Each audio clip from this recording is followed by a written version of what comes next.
Welcome to KLEAN Radio, or a show about addiction, recovery, and all that fun stuff that comes with that.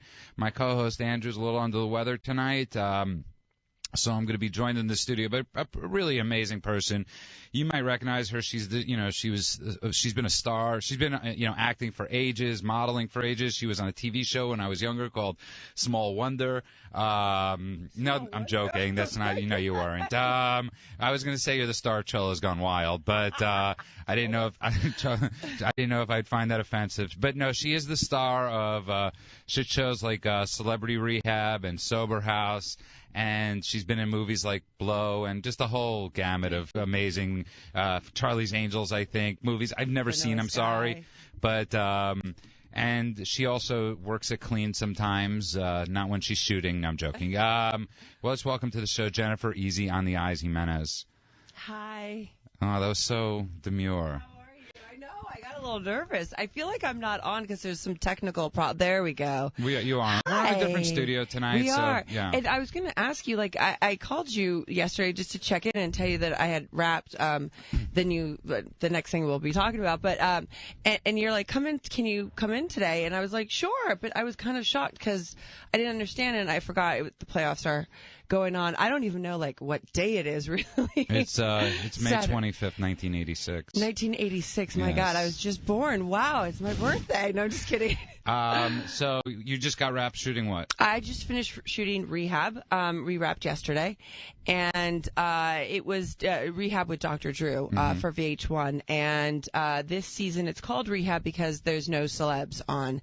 And I have to tell you, Judah, it was mind-blowing. It was the depth and weight of the severity of the disease of alcoholism and drug addiction just blows my mind on a daily basis. And I love what you're talking about, deadly weapon. I was the deadly weapon, and to see that, I feel the same way. There's a selfishness that I have going, I don't want to die by a drunk driver today. So and it's summer and it's getting really warm and people are drinking and barbecues and games and playoffs, and it's a really great reason to have a good time. And it's a really great reason to get home safely too. Right. And it's like I don't think it has anything to do with money because rich people get pulled over for drunk driving, poor people get it lowers your inhibitions. You go out, you don't think you're going to, you're like, you have a drink or two, not thinking, so it's almost pre-planning. Mm-hmm. It's like just take a cab wherever you're going. Mm-hmm. And I think sometimes Los Angeles is a little harder because there's no public transportation, really. It's not like New York. If you get arrested in New York for a DUI, you're an idiot. You deserve, if you get arrested in New York City for drunk while intoxicated, you deserve to go to jail for extra long because they have trains. Okay? Yeah. In L.A., okay, I'm not saying it's justifiable, but there's no public, you have to wait for about an hour and a half for every bus here. Mm-hmm. Not that you've ever taken a bus in Los Angeles. We were talking about that on the show because, the kids go into another place after the show's done, and they're like, well, how am I going to get around because they're not from California? Well, there's a couple, but the rest are not. And I'm like, bus, and I'm like, it's easy, blah blah blah. And they're like, you've taken buses? I'm like, I've taken subways and buses and taxis, and I'm like, not in LA though. Right. Exactly right. It's like it's very different in New York. If you're driving, when you take a subway in New York, everybody takes the subway. Mm-hmm. Everybody just gets on the subway. You almost look like worse. You're looked badly on if you drive. You're like, why would you drive? Yeah. In LA, it's the reverse, and it's really something that's got to change. It's like people, you look at people that are waiting for the bus, and you're like that poor schmuck. I know. You're like that poor sap. But so it's no longer the Celebrity Rehab this year. It's now called Rehab. Rehab. And the same team is on board, which is amazing. Coming into this season, Dr. Drew and I and Shelley and Bob, we've always talked about, why can't we do a show where it's civilians, as they call it, just normal people, because everyone's affected by drugs and alcohol. Everybody, all over the world. If it's not you, it's someone you love or someone you know or something, and you work with. And Celebrity Rehab was going on for seasons, and I came in on Celebrity Rehab last year, even though I had shot Sober House for 2 years prior to the first 2 seasons of Sober House. Coming in this season, it was like, we've never done this before. And I would say, and Bob would say, this is about people like us, you well, know. What's amazing is you have done it before, just not in front of the film, just not in front of the camera. No, I do it on a daily basis. Right, on your daily basis is this. Yeah, I work this with you guys. Right, and you've done it for years, even just for fun and for free, helping people all over. And it's sort of funny that that's what you're used to. It's almost like celebrity rehab was something you were not used to. Exactly. And like coming onto this show, you know, Drew and the producers were like, you better get your rest, this and that. Like, this is going to be really hard. And I was like, this is what I know, you know, like exactly. It's like there's no ego going in the sense of image wise for these patients that are coming in on a show like Rehab opposed to Celeb Rehab, where people have been known for something, you know, and these people came in raw and real and sick. And I got to tell you, I have a lot of bruises, a lot of cuts on my feet. I felt like an action hero wearing 5-inch stilettos running down all around the cities. And I'm just glad that it was such a rewarding process. And I really look forward to coming back on sooner than later to talk more about it, because obviously we just wrapped and I'm not allowed. It depends how this interview goes. Yeah, well, you know, it's okay. I'll wing a couple times. We have you back on. I'll do a little... It's like we just went on a first date and you're already asking me for a second. I know. Well, I mean, considering that I do work for Clean, I have a weird feeling I might be back on. I haven't seen you there in a while. I'm joking around. By the way, if you just tuned in, you're listening to Clean Radio Live. That's Clean with a K. Find us on Facebook at Clean Radio. Also, all our past shows at cleanradio.com. But also give us a call tonight. It's 888-458-5441. That's 888-458-5441.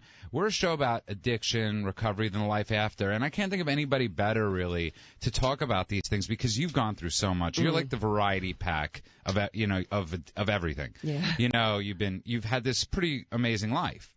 And it's like, you know, you're sober about 6 years now. 6 years, 4 months, and 4 days. That's amazing. Thank you. And you've lost tons of weight. Yeah, I've even lost more recently. Yeah. So you've dealt with food addiction, you've dealt with alcoholism and drug addiction, abuse. I've overcome. You know, I've had to deal with sex issues, because that's part of the addiction. You know, I think it comes in fours, as I was told. It's, you know, for women, it's drug addiction, alcoholism, cutting, eating disorders, and sexual relationships. That's 5. No, the drug addiction, alcohol is 1. The addiction side of that. So you've had the 4. I've done all 4, you know, and I was told, like, in my early recovery by my therapist and you know, and treatment and my sponsor and everyone, that if you're handling those and they're in check somewhat, that you're doing really good. And I really, in the beginning, could not imagine what that even sounded like. Really, they were like words, you know, to me. Right. And then they started making sense. And then when I started incorporating that in my life, I'm like, wow, I'm actually well. I'm, you know, some of us do recover. And it's just really digging deep and being able to do that. And watching, you know, being able to have said now that I've worked in recovery for some years now, and for fun and for free in my 12-step program, that, you know, we are all such trauma survivors, and we learn to stop coping, you know, as children or young adults, and it's learning to start that all over, that process of recovery. And you know, it's interesting, because I get to see that when I work at Clean, when I see these patients every week, you know, as time goes on, they're getting better, and you see them unravel in front of you, and you feel so close and bonded with them. And I feel the same way with a show like Rehab that I just shot, just like the celeb rehabs as well. It's sort of odd about Celebrity Rehab, because you're sort of I've never really watched the show, to be honest. Thanks for the support. But I've watched just clips of you. It was like a YouTube channel, clips of Jennifer Gimenez on Celebrity Rehab. But you're sort of the only celebrity on that show that's actually stayed sober.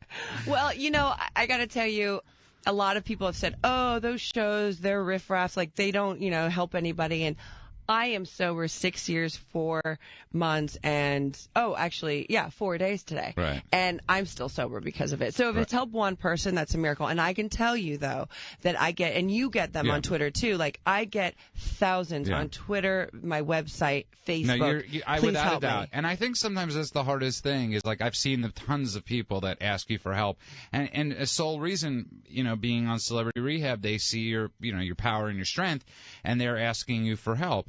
And I think sometimes people don't get enough to see that, and I think that's where the problem with the celebrity sometimes is they become the face. Yeah. The people that are messing up become the face of the rehab, and not the people that are, or a lot of people are watching the show going, oh, wow, and they actually get help. They might never have heard of rehab before. Yeah. They might not know what goes on there. So I think it does help a lot of people. I do, and I think, the formality of it, like the format is amazing, and it's very true. Like this season was very true to what rehab is like, and it's just an intense process, as anyone who has gone into treatment.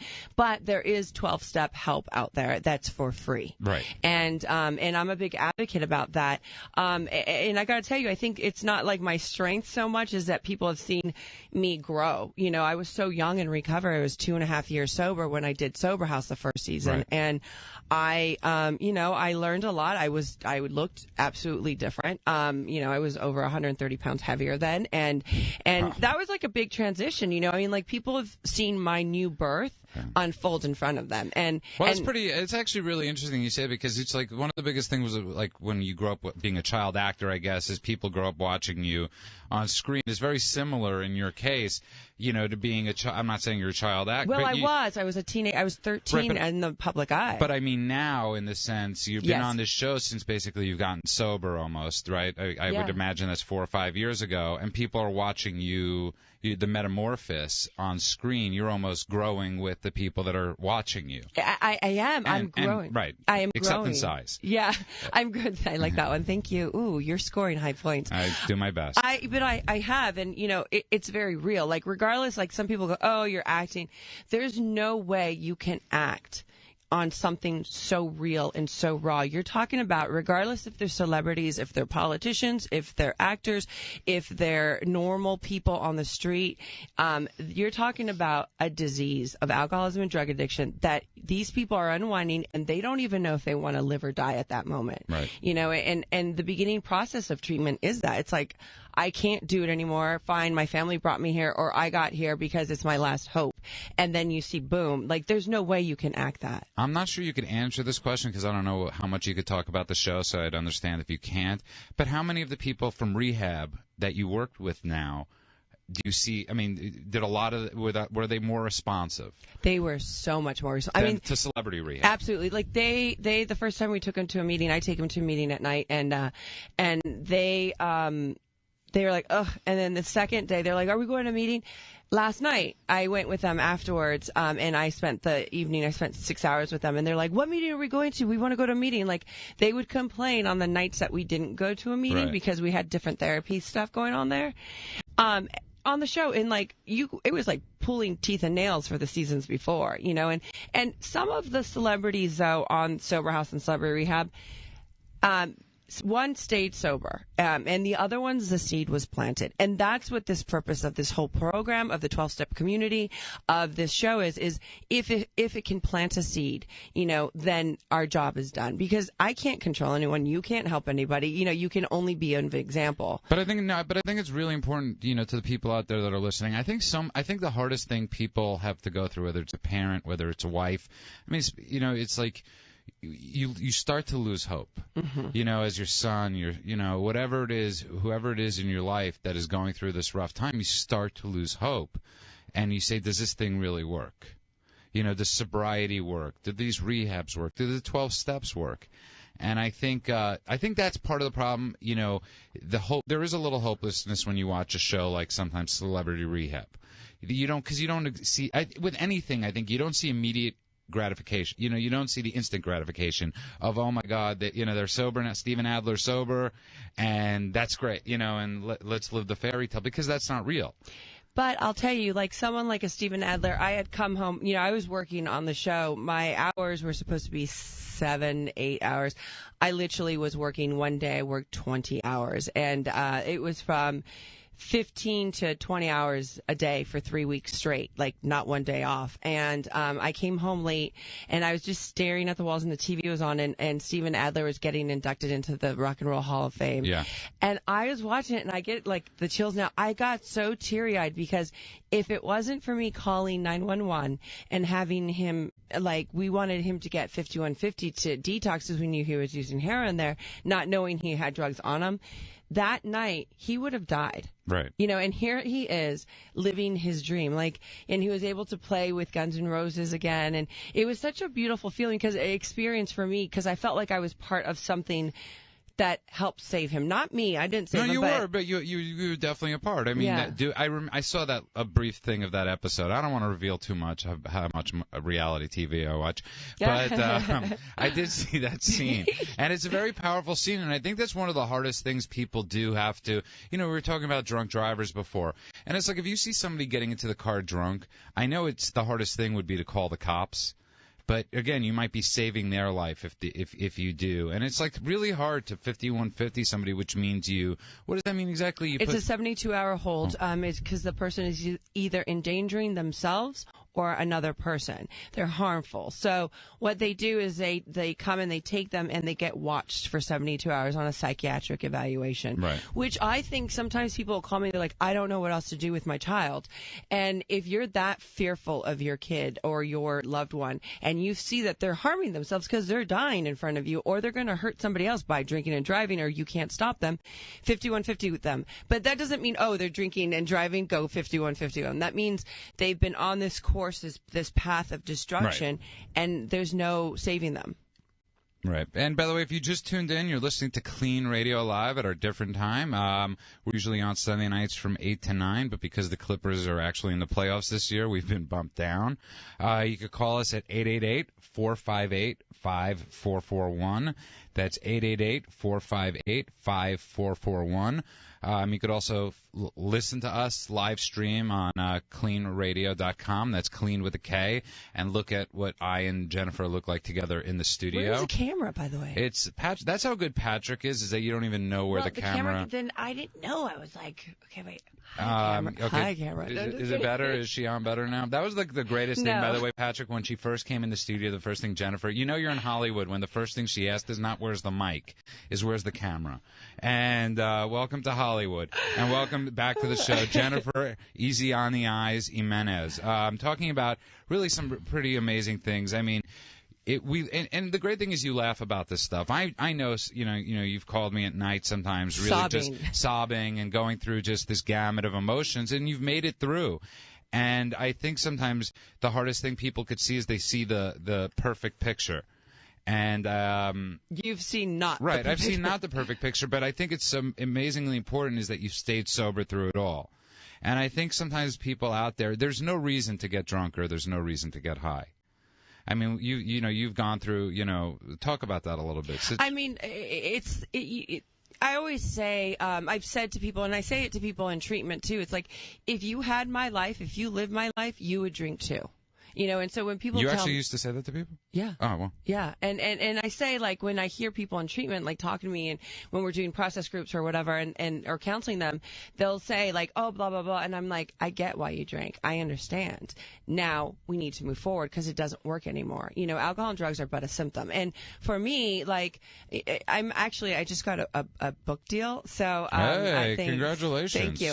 And I've been sitting with writers, and, like, this is like 3 different books, because my childhood, let alone, my modeling and to where I got into drugs, is a whole story, and that's a good enough reason to drink. Is it going to be a trilogy? I don't know. Like the Hunger Games. That would be really cool. We should do that. I mean, it's just so many things, and I know, I mean, I'm in my 30s, and I still have a whole life to live, hopefully. Yes. And I feel that, I didn't come this far to be left. But it's been a struggle, and my life, it wasn't easy, although I'm really good to be a chameleon. I'm a great chameleon. So all of a sudden, I started the whole path of trying to get sober. Sometimes people go, oh, I got sober, my life is beautiful now. Like, my life isn't beautiful. My life is amazing. I live an extraordinary life for an ordinary girl, but I have a lot of ups and downs. I mean, I talked about this with you publicly, is this time last year when I turned 5, I just felt so stuck in my life, and I said, God, I'll take that job at Target, like whatever I need to do. I always go to Target. Target was my job that I went to apply to 4 years ago, and I got Sober House. Because I was sober, and I'm like, what am I going to do with my life? Like, I was an actress. Why Target? I mean, like, why not Costco? Because I see you as a better Costco worker. I like the stuff at Target. Oh, okay. discount. Like, I'm always like, I'm a girl, still shopping. But I'm joking at that. But the thing is that, last year, I ended the relationship. I ended the house. I ended the image of what I thought that represented for me. My life till this day, as of right now, is in storage. I was sleeping on someone's couch this time in June last year for $100 a week. Meanwhile, wearing $10,000 outfits on red carpets and going, how am I going to survive? And, and overcoming abuse and coming clean with being in an abusive relationship. And now I'm like in the process of I'm moving right now as well. Right. Which is amazing. But like, this is the first time like I've done things on my own, and like my reasons, and I'm making it very generic right now, but like my life, there's been a lot of loss. There's been a lot of hardship. There's been a lot of pain. And I do talk about that too publicly. But I have a great reason to drink and to do drugs, and I don't, because I know that where that ends up being, I end up in a psych ward hanging myself and not being able to die correctly. And it's kind of like what you were saying in the beginning of the show, when people drive, like they may hurt themselves, but they may kill somebody else. Like, yeah. I would be stuck. I'd be that person that kills somebody else and not myself, and live with that conscience, that guilt, and with my conscience just worn out because of all that guilt. So for me, like, I couldn't even die correctly, and I ended up in a wheelchair. I ended up, I ended up carrying a baby that was dead in my body, like, and coping with all these things by getting sober. Like, and that was really harsh. It was a really hard time. You're right, by the way. You do have 3 books. Sobriety alone is like, and then the weight loss. Yeah, it's. I mean, I think that's an amazing thing. With the weight, especially, you've done it. You did it healthy. You didn't call 1-800. Get rid of it. You actually did it basically the way you did it sober, I suppose. I did. I didn't go through a 12-step program, but I'll tell you this now. If I had the money, and I feel that my higher power, being God, has a great sense of humor and took away all my money and always constantly keeps me humble and full of humility, that I would have done the lap band or the gastric bypass or whatever I could have. I didn't have the money. I didn't do it. I didn't do any reconstructive surgery. Like, people now think like, oh, have you gotten your face done? Like, no, this is what my face looked like before. I'm just starting to be back to my normal self. It's 135 pounds less. Yeah, and things are being restored, but like, that has been, a whole thing, like going and knowing that I can do things correctly. By the way, if you just tuned in, you're listening to Clean Radio Live. We're in the studio with Jennifer Easy on the Eyes Gimenez. We have some calls on hold. We'll take them right after the break. Give us a call at 888-458-5441. That's 888-458-5441. The discussion continues at cleanradio.com.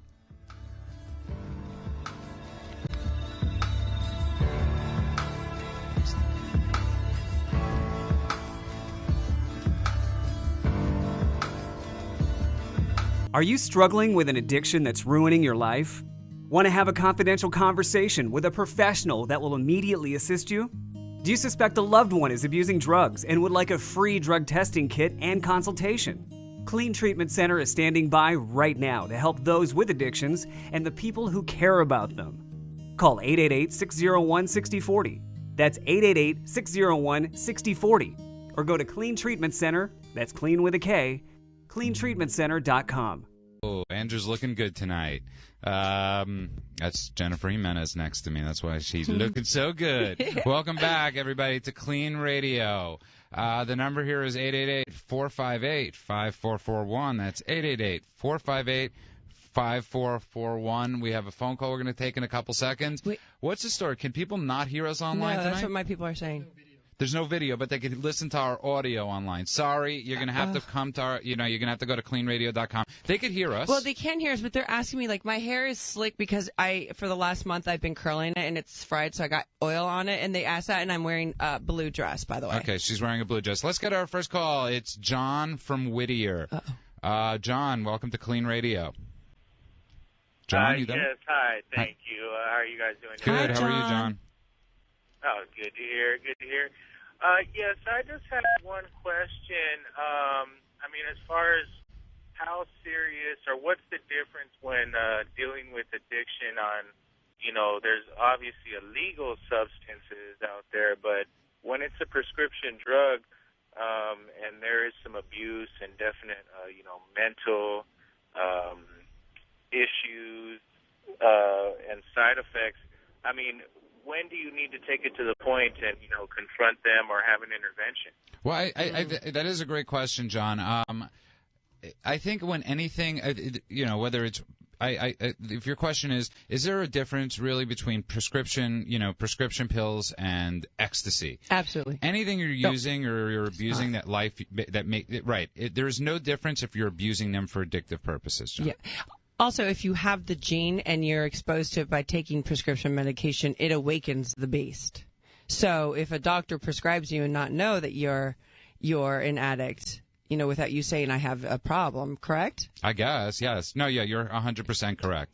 But I think what you're saying is, if for somebody that has the addiction of alcoholism or the drug addiction or alcoholism, and they take, whether it's ecstasy, whether they take Xanax, they're going to become addicted to it. Absolutely. Is that what you're saying? Yeah, but I think John also was saying something about the fact of mental disorders. Like that needs to be treated. I believe, what comes first, the chicken or the egg? I believe that mental disorder needs to be treated at the same time. And John, that's one of the cool things, and I will always say this about Clean Treatment Center, and this isn't an infomercial stuff. It's one of the things that we deal with is it doesn't really matter what comes first, the chicken or the egg. If you have mental illness and you have addiction at the same time, you have to deal with both of them. Mm-hmm.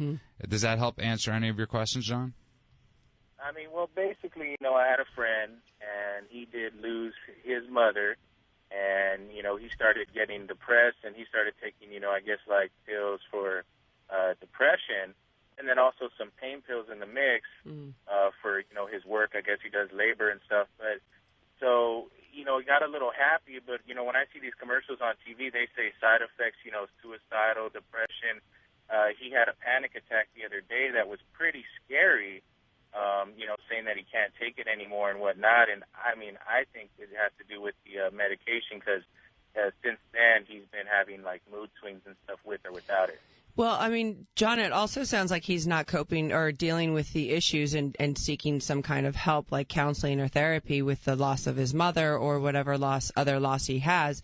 So, by just medicating himself, he's just medicating and not dealing with the problem. Right. And you're not just saying he's just taking it. By the way, is the psychiatrist giving him the antidepressants?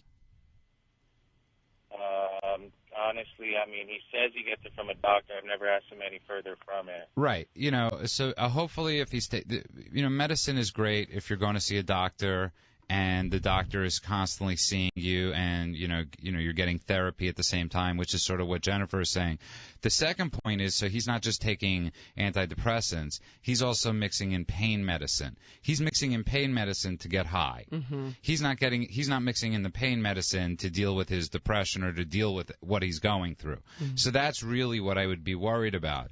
I would first ask him, are you seeing a doctor for your antidepressants, but I would also, have a talk with him about him using pain meds to deal with his pain. Yeah. Not physical pain, but emotional pain.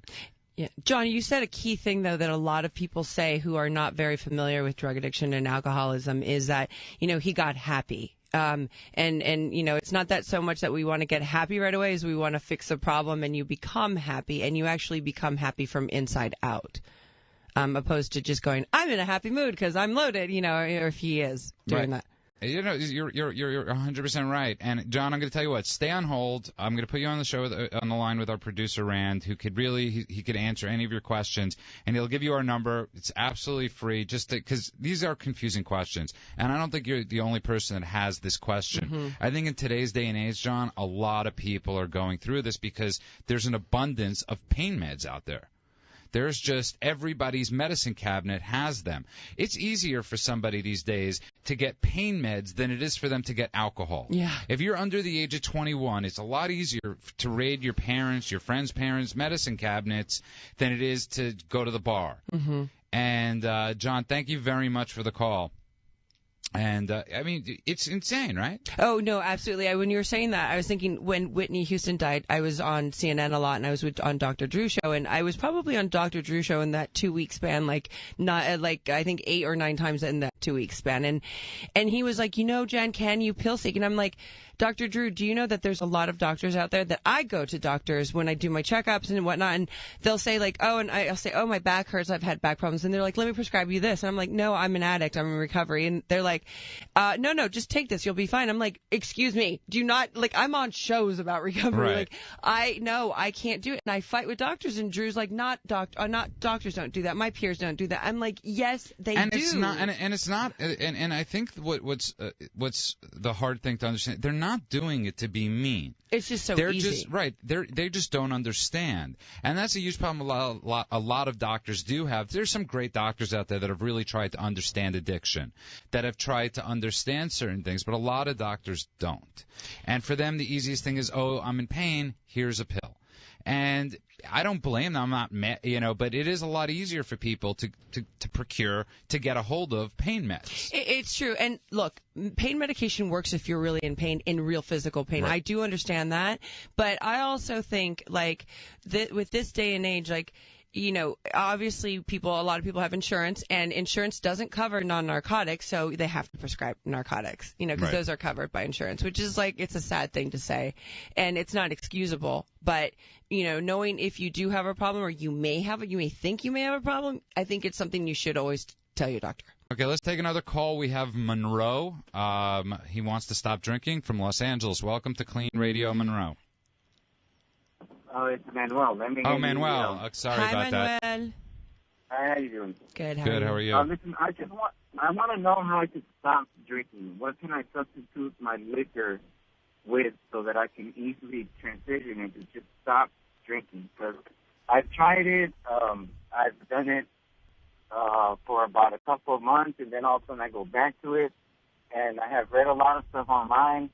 Like you could drink orange juice, or you could eat celery, or I just need a natural way where I can stop drinking so that I can get rid of addiction.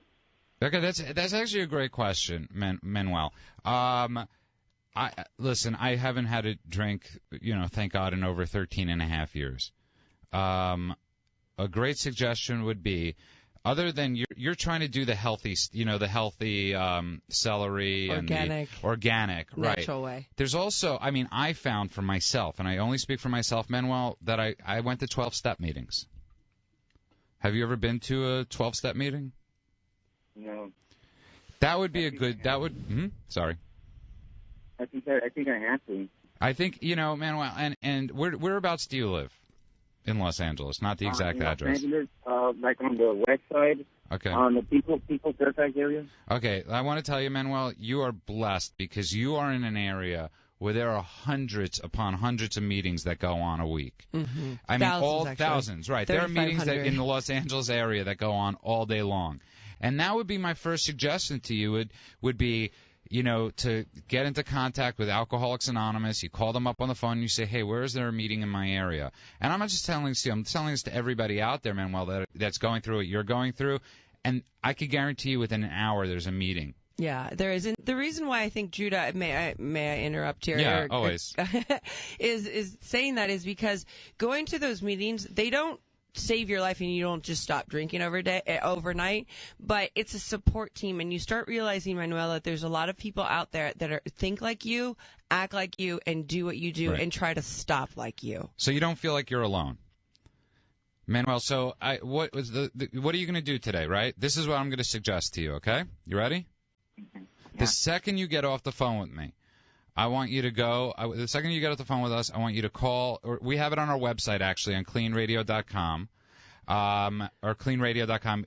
We have the number for Alcoholics Anonymous. We have the number for, you give them a call and ask them when the next meeting is. And tell them what area and you to live. tell them what area you're in. Will you do that? Yeah, I have to. You have to, right. Do you have insurance? I do. I have Kaiser. That's okay. So another thing I would recommend is, even if it's just, how long have you been drinking for? I've been binge drinking for about, I think it's been till 2007. Okay, so you've basically been binge drinking for about 5 years.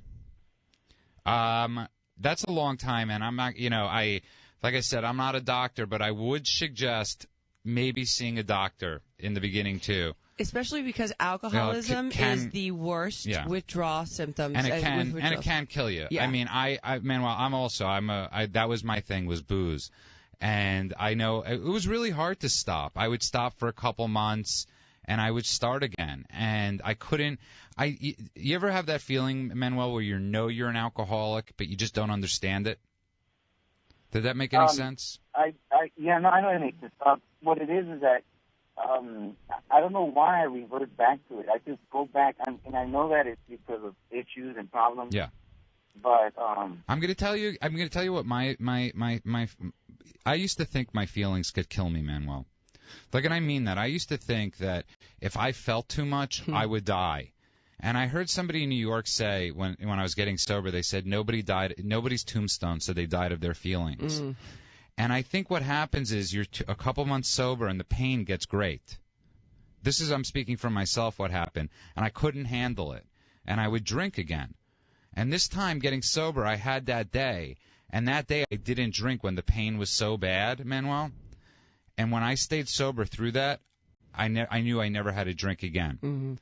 And that's the steps you're going to learn when you get help. Yeah, no, it's true. Is that when you're in these days of pain and you're sober for a couple months, you're going to have a support group that's going to be around you that's going to say, you know what, Manuel, you don't need to drink today. Mm-hmm. So will you stay on hold? I'm going to have sorry, Jennifer. One more thing. Like the thing, what you said, Manuel, though, is why you don't know why you can't stop. It's because you have the gene and you have a disease, and it's called alcoholism. And that's why you can't stay stopped. And that is why our problems are that we go back to using and drinking if we don't have a support team and we don't, work with our issues, but let's just get you to a meeting first. Yeah, Manuel, do me a favor, stay on hold, and Rand is going to talk to you, but also please give us a call back next Sunday night and let me know how it's going. Okay. It was just a fluke that I heard you guys were listening. This is a God shot. Yeah. Manuel, this is a God shot. There are no flukes, Manuel. And I knocked out, and next thing you know, I'm listening to you guys. I know, God, freaky, right? Sorry. You were listening to the Clipper game, and then you woke up to two people talking about alcoholism. And that's scary. What did you say? I didn't hear you. Say that again? Oh, I said that after they went down by 10, I knocked out, and then that was it. Then I woke up to you guys. And now we're really that was you and the rest of Los Angeles, Manuel. Thank you so much for the call. Hang in there. Please. Give yourself a chance. Just stay on the line, okay? Stay on hold, and Rand is going to give you a bunch of numbers that you could call. Okay, Manuel? Manuel, thank you. That's pretty amazing, by the way. The courage that it just took for Manuel. Manuel's call. And it's like what you were talking, and it's like you were talking about Manuel. It's like in the Nielsen ratings, every one person represents 1 million people. Now, I'm not going to say it in a grandiose way, but Manuel represents 1,000 people that are going through the same thing. And Manuel had enough courage to call us in tonight. And that was a God shot for sure. And that was pretty amazing. And I'm going to say this right now. That was really beautiful. I think I'm going to cry. Yeah, and I'm going to say this right now to all the people, to Manuel. I know he's still listening. I want you to give everything a shot, and if you can't do this on your own, we take insurance at KLEAN. If yours doesn't work, we'll give you a scholarship and we'll give you a bed. Okay, and you're so amazing with that. Well, we it's neither here nor there, but thank you. But we want to help, and I know how hard it was for Manuel to call, and I know most people aren't going to call, and. That was amazing. No, it was amazing. I'm about to cry. We're both about to have a Barbara Walters moment here. I know, here. and yeah, and you always want to make me cry, and this one was that's beautiful. Yeah. He was saying something about his feelings and that he couldn't drink. I mean, he couldn't stay stopped, and that's why he kept drinking. And like a lot of times people do that with medication, like his feelings overwhelm him, but like people go, oh, I can't sleep, and then all of a sudden they're taking Ambien like I did, and then I relapsed and it got horrible back in the day, and like people do that with sleeping as well, like, oh, I'm just taking Klonopin, oh, I'm just taking whatever, and, right, you're taking these crazy things, right? Yeah, and then boom, you're hooked. And pain medication too is a really severe issue these days. By the way, if you just tuned in, you're listening to KLEAN Radio Live. That's KLEAN with a K. You could find us online at KLEANradio.com, obviously that too with a K. and you can listen to all our past episodes. You'll be able to see Jennifer's show this week on Wednesday when we post it. In my Sorry dress. to all your fans. And you have really amazing fans. I do. And I'm scared to death to ever say anything because I do not want to get on your fans' Twitter bad side. My girls like Chula right now, and Anna, and the East Coast, and Kim. I mean, I have people all over. People in China. I have people in Uruguay. And it's really cool. And that's a sole thing of you being on this show that helps people. Yeah. And it's so amazing that even though the people on the show might not be getting help, the people watching the show are getting help. And I'm not just saying that because I know you get tons of texts, tons of emails all the time saying, how do I get help? And it's got to be hard. I mean, nobody, VH1 didn't warn me. They didn't know. I mean, again, like nobody knew what this was really going to turn out to be because Sober House actually was the first time something like that has ever been done, like let alone sober rehab. But these are first time things, and they're not intervention where you see them a month later. Like you see this and it's real and it's raw. And like we just never knew, and they never knew the responsibility that I would end up getting from it. And then I thought, you know what? Like I didn't know how to cope, but I thought this is my responsibility today. I get to carry the message of recovery and let people know that like I too, I'm not like an image, anymore, because that's what I used to be. Like I'm a real person, and I go through ups and downs like anybody else, and I want to share that with you so maybe you can relate and think that you can get through things too.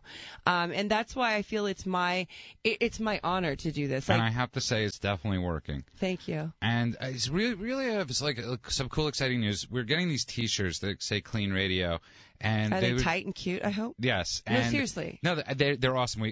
We got a designer to do it. It's really amazing. Yes, it wasn't me on Photoshop. Like a guy, like you and Andrew doing it would be like big guy shirts. It would look really gross. bad, yes. And Andrew would probably be more talented. Andrew's actually an extremely talented artist.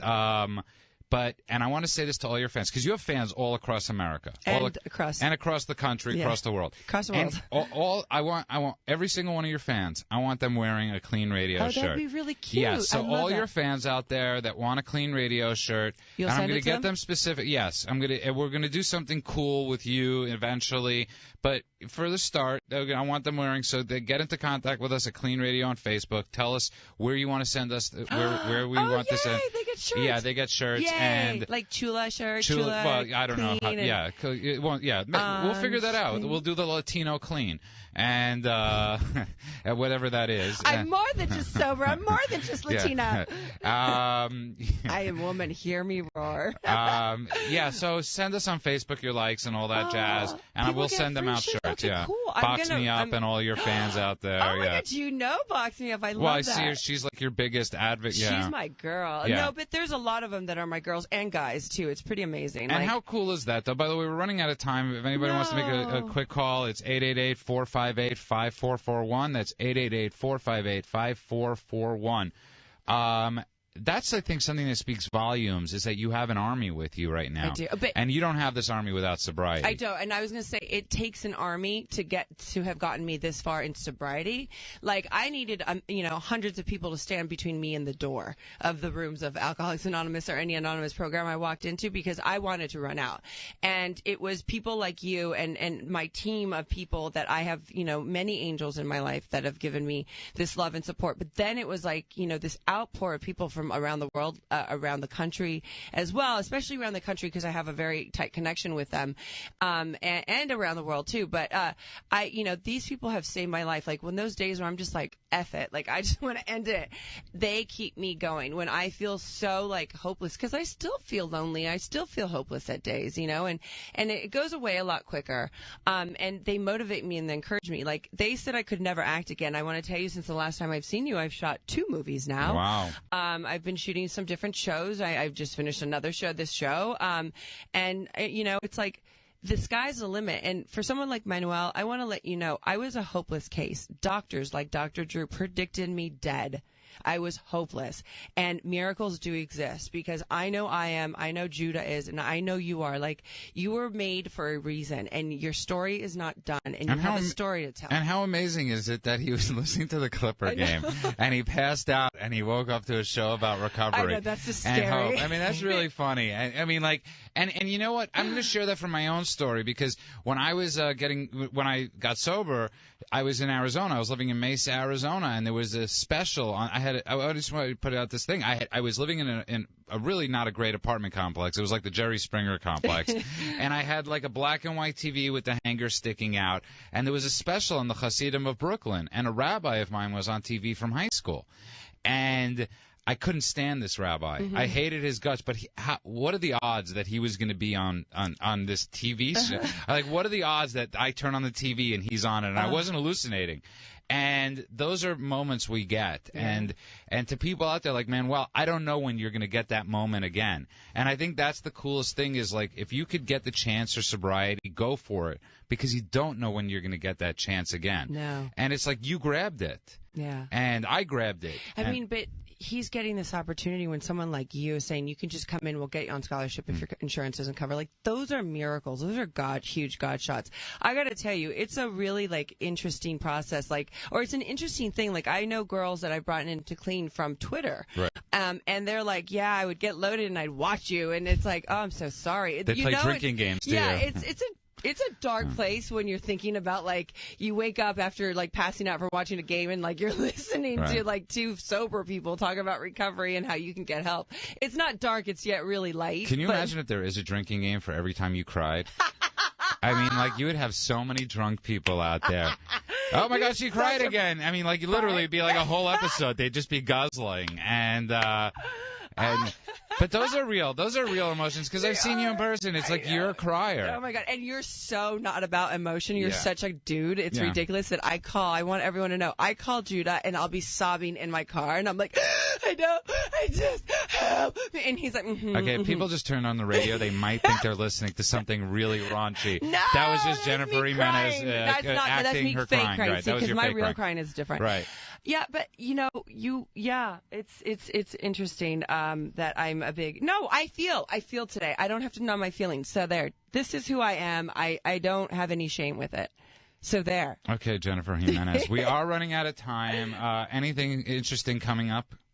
2 movies coming out in the fall. I'm on CNN a lot and HLN, and I mean, there's the sky's the limit. There's a lot coming out. When's that movie? What's that movie you shot over the summer with my girlfriend's nephew who loves the girl in it? Allison Scagliotti. In the winter, you mean? Yeah. It's called Chastity Bites. That comes out late fall, early winter, and then Groom's Cake comes out fall, and Celebrity Rehab comes out in September.